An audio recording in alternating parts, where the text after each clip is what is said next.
Hello students. बेटा आज हमें जो पढ़ना है वो पढ़ना है प्रिपरेशन ऑफ कार्बोक्सिलिक एसिड, यानी हम कार्बोक्सिलिक एसिड को कैसे फॉर्मेशन कर सकते हैं। तो आपने बहुत सारी केमिकल रिएक्शंस पढ़ी हैं ऑलरेडी इन दिस टाइप। तो फर्स्टली अगर मैं बात करता हूं बाय द ऑक्सीडेशन ऑफ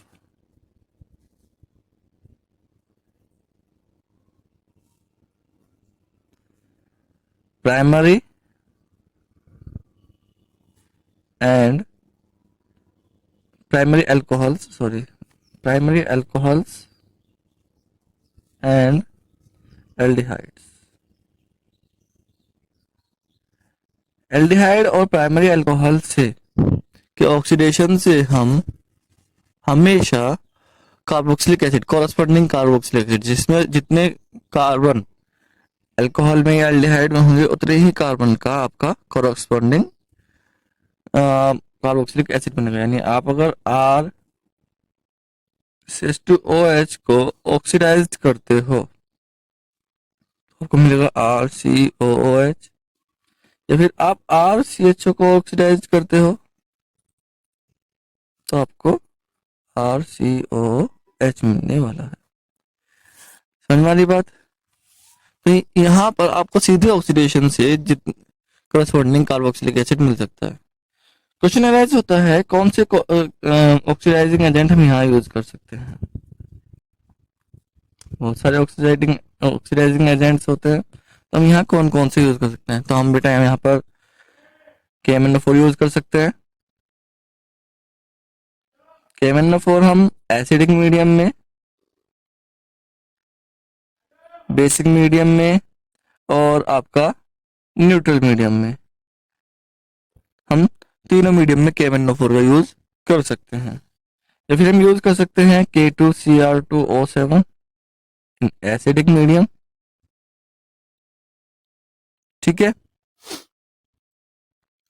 या फिर हम यूज कर सकते हैं आपका CrO3 in acidic medium. Yes. ये हम कोई भी जो आपका एल्डिहाइड्स के लिए, अगर मैं बात करता हूँ फॉर एल्डिहाइड्स, ये दोनों के लिए था। अगर सिर्फ एल्डिहाइड के लिए यूज करना है तो मैं आपका फैलिंग सॉल्यूशन जो होता है वो यूज कर सकते हैं। टॉलरेंस रिएजेंट यूज कर सकते हैं, तुमने भी लास्ट टॉपिक में पढ़ा है। फैलिंग सॉल्यूशन, टॉलरेंस रिएजेंट या फिर बेनेडिक्ट सॉल्यूशन।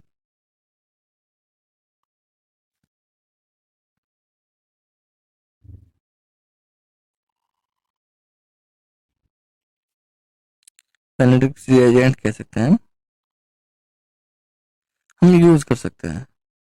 तो बेटा अगर मैं बात करता हूँ एल्डिहाइड्स के लिए, सबसे ज्यादा अल्कोहल्स के लिए तो हमारे ये तीनों स्पेशली यूज होते हैं, लेकिन मैं बात करता हूँ एल्डिहाइड्स के लिए specially falling solution, tolerance reagent, Benedict reagent से अलग इन तीनों में कौन सा मेन होगा, तो वो होगा K2Cr2O7।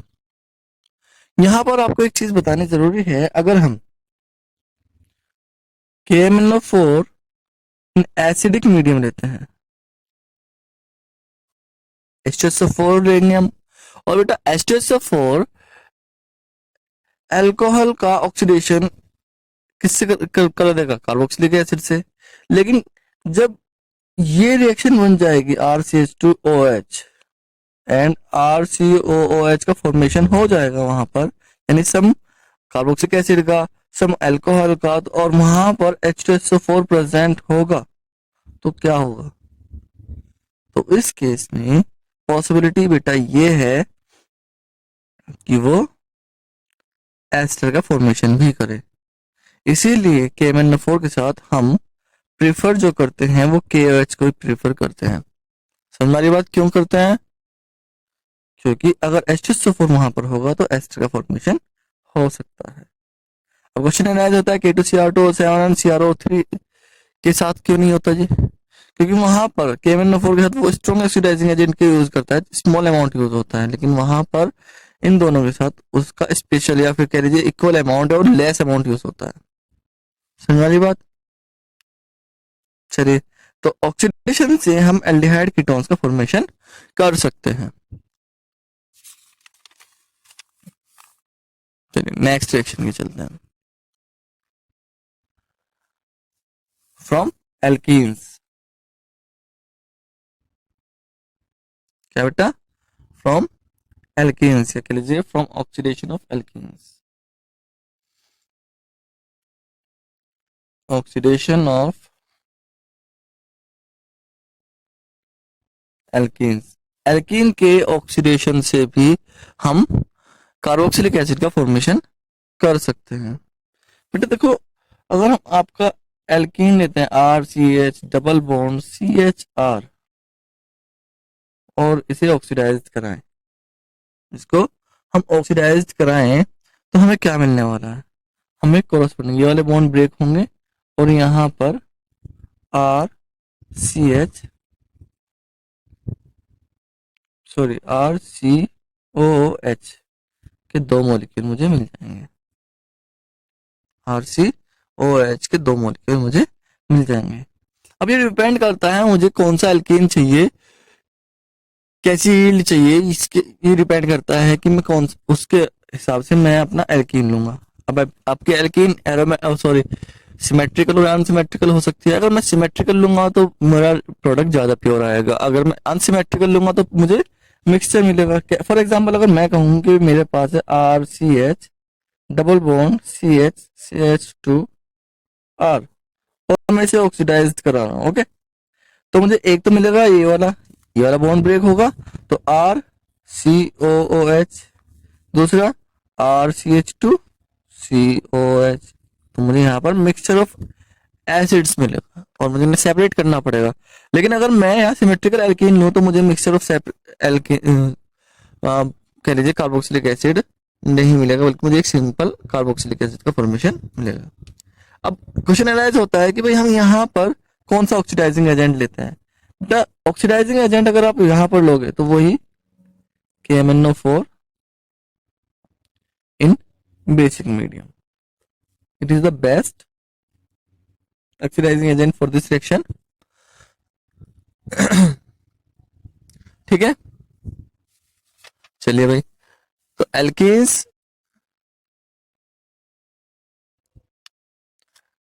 इसमें दूसरे ऑक्सीडाइजिंग एजेंट और ले सकते हो आप K2Cr2O7 in acidic medium, okay.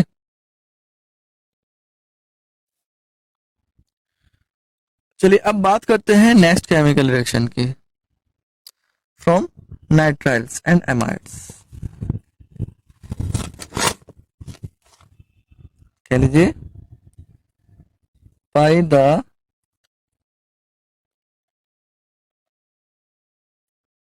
hydrolysis of nitriles and amides।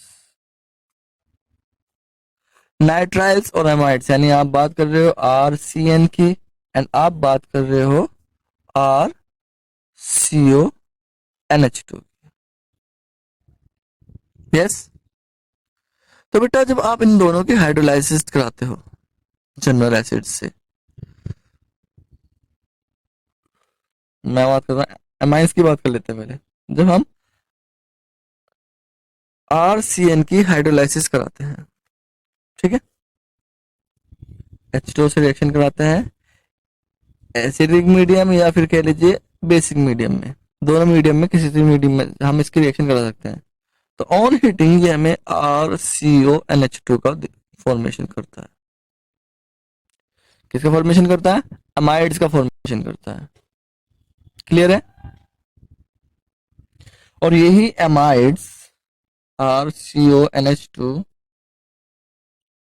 On hydrolysis, क्या बेटा, ऑन हाइड्रोलाइसिस H2O के साथ एसिडिक मीडियम में हमें RCOOH प्लस NH3 देता है। क्लियर है? यानी नाइट्राइल्स जो है हाइड्रोलाइज्ड होकर एमाइड्स का फॉर्मेशन करते हैं और एमाइड्स हाइड्रोलाइज्ड होकर कार्बोक्सिलिक एसिड का फॉर्मेशन करेंगे। अब यहाँ पर एक चीज और आपको बतानी है कि भाई जो आपका हाइड्रोलाइसिस है एमाइड्स की हाइड्रोलाइसिस जो है वो आप एसिडिक मीडियम में और बेसिक मीडियम में दोनों से कर सकते हो। क्लियर है? अगर आप बेस एसिडिक मीडियम में करते हो तो आपको सीधा कार्बोक्सिलिक एसिड का फॉर्मेशन मिलता है, लेकिन अगर मैं कहता हूँ कि मैं एमाइड्स को RCONH2 को हाइड्रोलाइज्ड करा रहा हूँ इन KOH या NOH के साथ, ठीक है, तो मुझे पहले मिलेगा RCOONA या फिर OK, यानी मुझे क्या मिलेगा, एक साल्ट मिलेगा। क्या मिलेगा? साल्ट, जिसे मुझे HCl से ट्रीट कराना होगा और RCOOH का फॉर्मेशन मुझे वहां से मिलेगा प्लस KCl।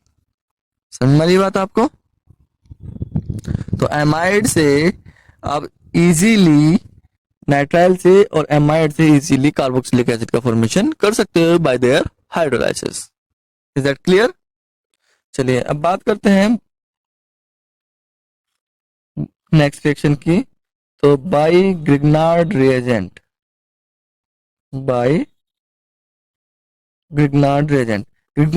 से भी हम कार्बोक्सिलिक एसिड का फॉर्मेशन कर सकते हैं। बेटा जब हम ग्रिग्नार्ड रिएजेंट को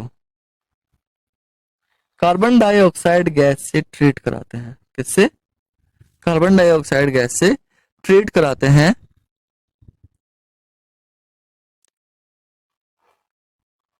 ड्राई ईथर की प्रेजेंस में, तो क्या होता है? देखो ये न्यूक्लियोफाइल है और ये आपका इलेक्ट्रोफाइल है, तो इसे इलेक्ट्रॉन डोनेट कर देगा। यस, जैसे ही वो उसको इलेक्ट्रॉन डोनेट करेगा तो क्या होगा बेटा, आपका एक कंपाउंड बनेगा, ये उसे बनेगा R और C, एक ऑक्सीजन के साथ डबल बॉन्ड होगा, एक ऑक्सीजन जो है अपने इलेक्ट्रॉन मैग्नीशियम को डोनेट कर देगी, तो OMgX बनेगा। जहां पर भी OMgX का कंपाउंड बनता है वहां पर आपको क्या करना होता है, हाइड्रोलाइसिस करानी होती है। यस, इन एसिडिक मीडियम, तो वो क्या होता है, आपका वाटर जो है H positive and OH negative form में वहां जुड़ जाता है, तो आपको क्या मिलेगा, RCOOH plus MgOHX। Is that clear? तो आपको कार्बोक्सिलिक एसिड ग्रिग्नार्ड रिएजेंट से मिल जाएगा। तो ग्रिग्नार्ड रिएजेंट से कार्बन डाइऑक्साइड की रिएक्शन कराने पर, फॉर एग्जांपल अगर मैं कहता हूँ भाई मुझे चाहिए CH3Mg, मुझे चाहिए एसिटिक एसिड, तो मैं CH3MgX का यूज करूंगा। ओके, और रिएक्शन होगी हमारी ड्राई एथर की प्रेजेंस में। तो आपका न्यूक्लियोफाइल मिथाइल ग्रुप होगा और कार्बन इलेक्ट्रोफाइल होगा, तो ये इलेक्ट्रॉन डोनेट कर देगा। अब जैसे इसने इलेक्ट्रॉन डोनेट किए तो इसकी 4 वैलेंसी थी, एक वैलेंसी खत्म हो गई, तो अपने पाई इलेक्ट्रॉन ऑक्सीजन मैग्नीशियम को दे देगा। तो फाइनली हमारे पास कंपाउंड बनेगा CH3C double bond O OMgX, जिसकी आप हाइड्रोलाइसिस कराओगे एसिडिक मीडियम में तो आपको मिलेगा CH3C double bond O OH plus MgOHX। Clear है भाई? तो ये चीज आपको देखनी है बेटा, ठीक है ना?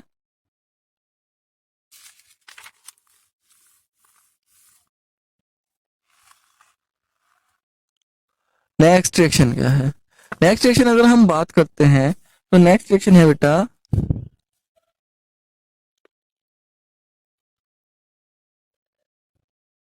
Bye hydrolysis of acid derivatives.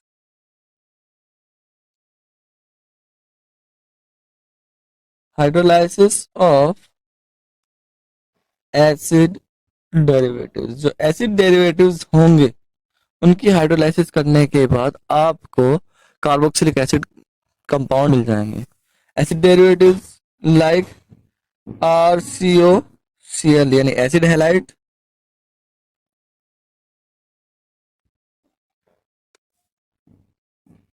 या फिर RCOOR यानी एस्टर्स की बात कर रहे हैं हम, या फिर हम बात करेंगे बेटा are C O C O R dash anhydrides की बात करेंगे, एनहाइड्राइड्स की बात करेंगे, ठीक है ना। एमाइड्स की ऑलरेडी हम बात कर चुके हैं तो उसकी बात नहीं करेंगे यहाँ पर। वैसे एमाइड भी इस डेरिवेटिव में ही आता है आपका, R C O N H two भी ले सकते हैं हम यहाँ पर, है ना। तो इन्हें सिंपल, इनकी सिंपल हाइड्रोलाइसिस से आपको एसिड डेरिवेटिव कह लीजिए कार्बोक्सिलिक एसिड का फॉर्मेशन हो सकता है। फॉर एग्जांपल अगर मैं are C O C L लूं और मैंने इसकी हाइड्रोलाइसिस कराई, ओके, यहां मुझे मीडियम देखना है बेटा, यहाँ पर मुझे मीडियम देखना है कि मैं यहाँ एसिडिक मीडियम ले रहा हूँ कि बेसिक मीडियम ले रहा हूँ, ओके। तो एसिडिक मीडियम लोगे या फिर बेसिक मीडियम लोगे, दोनों में से कोई सा भी ले सकते हो। तो यहाँ ये सी एल इस ओ एच से रिप्लेस हो जाएगा, यानी एच टू जो है H positive and O H negative में आयनाइज होगा, यानी ये जो एच टू है H positive and O H negative में आयनाइज होगा। ओ एच नेगेटिव कार्बन से जुड़ेगा एंड सी एल जो है अपना इलेक्ट्रॉन इसे दे देगा, तो क्या बनेगा R C O H plus H C L. या फिर आप कह लीजिए हम एस्टर्स की बात करते हैं, तो हमने एस्टर्स के बारे में तो पढ़ा ही है, एस्टर्स के बारे में हमने पढ़ा ही है कि हम एस्टर्स की हाइड्रोलाइसिस कराएं तो इन एसिडिक मीडियम तो हमें क्या मिलता है R C O H and R dash O H, alcohol and carboxylic acid का फॉर्मेशन हमें वहां पर मिलता है। सेम केस एसिड एनहाइड्राइड्स की बात करते हैं तो R C double bond O R dash, इसके हाइड्रोलाइसिस कराते हैं तो हमें क्या मिलेगा। तो जाहिर सी बात है अगर आप देखोगे तो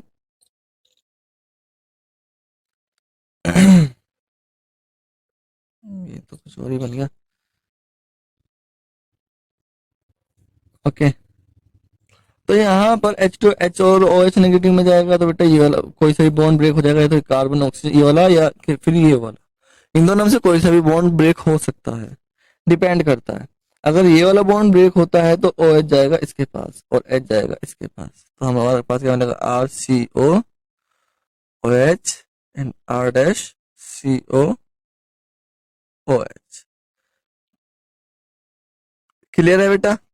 एक चीज आपको ध्यान रखनी है, अगर आपका एनहाइड्राइड अनसिमेट्रिकल होता है तो हाइड्रोजन हमेशा कहाँ जाएगा, हाइड्रोजन जाएगा छोटे कार्बन, छोटे कार्बन हाँ छोटे कार्बन की तरफ, किस तरफ जाएगा छोटे कार्बन की तरफ, यानी बॉन्ड ब्रेक होगा बड़े कार्बन और ऑक्सीजन के बीच का।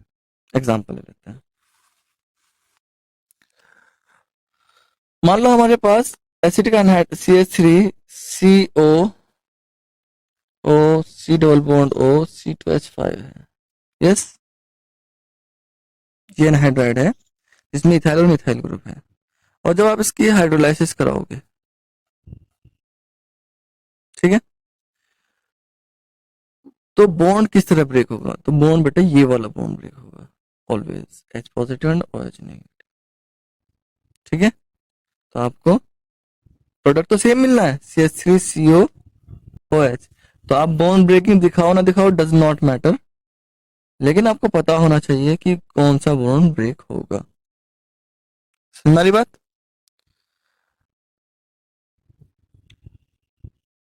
तो ये सारी जो रिएक्शंस थी आपकी अब तक जो हमने पढ़ी हैं, सबकी सब रिएक्शंस जो हैं किसकी हैं, सबकी सब रिएक्शंस जो हैं एल्काइल जो ग्रुप होता है उसके लिए। अगर हम एरोमेटिक की बात करें तो एरोमेटिक में एक तो एमाइड से का फॉर्मेशन कर सकते हैं हम, यानी नाइट्राइल से फॉर्मेशन कर सकते हैं। अगर मैं बात करता हूँ for aromat for aromatic carboxylic acid,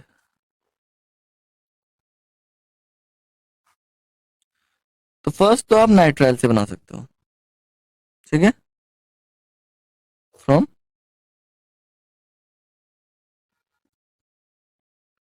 nitriles, nitrile से बना सकते हो आप, इजीली बना सकते हो नाइट्राइल से, अल्कोहल से भी बना सकते हो बेटा, ठीक है, और एल्डिहाइड से भी बना सकते हो, ये तो है सिंक। लेकिन उनसे अलग अगर मैं बात करता हूँ, तो उनसे अलग आप बना सकते हो by alkyl benzene, by oxidation of alkyl benzene. ये एल्काइल बेंजीन आपका जो यहाँ पर आर ग्रुप होता है, उसे हम एल्काइल बेंजीन बोलते हैं। इसका आप सिंपल ऑक्सीडेशन कराओ तो आपको बेटा क्या मिलता है, बेंजोइक एसिड मिलता है। अब यहाँ पर ये चीज मेन है, ये आर ग्रुप, एल्काइल ग्रुप में भी प्राइमरी और सेकेंडरी, अगर ये टर्शरी होगा तो ये रिएक्शन नहीं देगा। And the reason behind this, इसके पीछे रीजन क्या है बेटा, जब आप देखोगे मान लो CH3 है और ऑक्सीडेशन हुआ तो क्या है, ये बेंजोइक एसिड का फॉर्मेशन करेगा और प्लस वाटर। देखो यहाँ पर ध्यान दो, यहाँ पर कार्बन के साथ हाइड्रोजन अटैच है, यानी इस कार्बन के साथ हाइड्रोजन का होना जरूरी है, इस कार्बन के साथ हाइड्रोजन का अटैच होना जरूरी है, बहुत ज्यादा जरूरी है। अगर यहाँ पर हाइड्रोजन नहीं होगी तो ये इस तरह का कंपाउंड का फॉर्मेशन नहीं करेगा। एक चीज तो ये आपको पता चलेगी कि बेंजीन रिंग से अटैच कार्बन पर हाइड्रोजन होना जरूरी है। दूसरा, अगर मैं कहूँ मेरे पास एक बहुत लंबी कार्बन चेन है और मैं उसे ऑक्सीडाइज कर रहा हूँ, तो मुझे हमेशा कितनी लंबी कार्बन चेन हो डज नॉट मैटर, मुझे हमेशा ये प्रोडक्ट मिलेगा। यानी एल्काइल ग्रुप कितना भी बड़ा हो मुझे COH ग्रुप ही मिलना है। Is that clear? और अगर मैं कहूँ टर्शरी कार्बन है, सेकेंडरी कार्बन है, देखो ये प्राइमरी हो गया, सेकेंडरी की बात कर लेते हैं, CH, CH2, CH3 and CH2, CH3, इसके पास एक कार्बन है, एक हाइड्रोजन है, तो on oxidation it will give COH group. समझ वाली बात? लेकिन अगर मैं कहता हूँ CH3, CH3, CH3, अब हमारे पास जो कार्बन है वो टर्शरी कार्बन है, ओके, तो क्या ये ऑक्सीडेशन में बेंजोइक एसिड देगा? आंसर है नो, ये बेंजोइक ऑक्सीडेशन में बेंजोइक एसिड नहीं देगा। ठीक है भाई, क्या कह लीजिए, कोई रिएक्शन नहीं होगी। अब रीजन क्या है, ये बेंजाइलिक हाइड्रोजन कंटेन नहीं करता है, हाइड्रोजन कंटेन नहीं करता है, इस वजह से ये कोई रिएक्शन नहीं देगा। क्लियर है भाई? एंड द लास्ट इज, आपको एक और चीज ध्यान रखनी है कि भाई बेंजीन रिंग पर कितने भी एल्काइल ग्रुप हों, कितने भी, डज नॉट मैटर, सब के सब alkyl group on oxidation carboxylic acid में कन्वर्ट हो जाएंगे। कंडीशन क्या होगी, सिर्फ कंडीशन ये होगी उसके ऊपर बेंजाइलिक हाइड्रोजन होनी जरूरी है। It is known as, first carbon से अटैच जो हाइड्रोजन होती है वो बेंजाइलिक हाइड्रोजन होती है। क्लियर है? चलिए भाई, लास्ट में एक और रिएक्शन, यहाँ पर ऑक्सीडाइजिंग एजेंट आपको बताना भूल गया हूँ मैं। ऑक्सीडाइजिंग एजेंट आप जो लोगे वो यही लोगे, KMnO4 लोगे, मोस्टली KMnO4 एल्काइलिक मीडियम में, सॉरी एल्कलाइन मीडियम में लेते हैं, KMnO4 in alkaline medium, okay. And the last is benzyl halide यानी CCl3, ओके। जब सी कार्बन टेट्राक्लोराइड के बेंजीन रिंग पर जो आप बेंजल क्लोराइड की बात करते हो और इसकी रिएक्शन इसे कैल्शियम हाइड्रोक्साइड से रिएक्ट कराते हो बेटा, in presence of Fe and H2O, तो आपको हमेशा जो प्रोडक्ट मिलेगा वो मिलेगा COOH। क्लियर है बेटा? तो ये जो रिएक्शन थी आपकी, नाम लिखना भूल गया हूँ, from benzyl halide, from benzyl halide. Benzyl halide से आप कैल्शियम हाइड्रोक्साइड से रिएक्शन कराते हो इन प्रेजेंस ऑफ आयरन, तो आपको क्या मिलता है? तो बेटा आपको मिलेगा benzoic acid. Is that clear? चलिए भाई, यहाँ पर सिंपल सी बात है, Cl3 को OH जो है रिप्लेस करेंगे, और 3 होंगे तो क्या होगा, 3 में से 2 H2 के फॉर्म में निकल जाएंगे। तो फिर ऐसे होगा,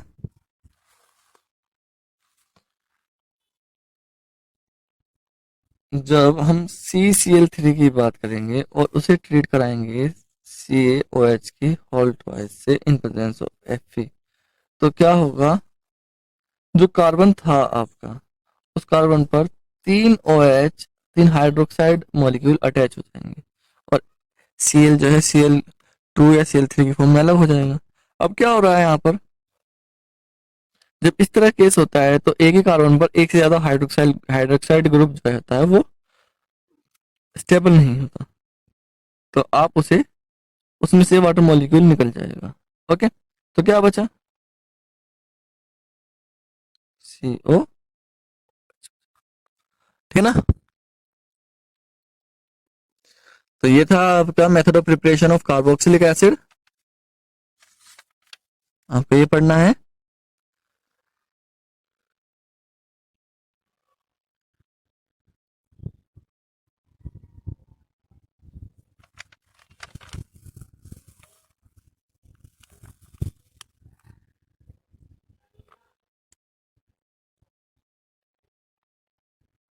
इसमें बेटा एक रिएक्शन लास्ट मैं आपको बता दूं, आपकी एक रिएक्शन आप कर सकते हो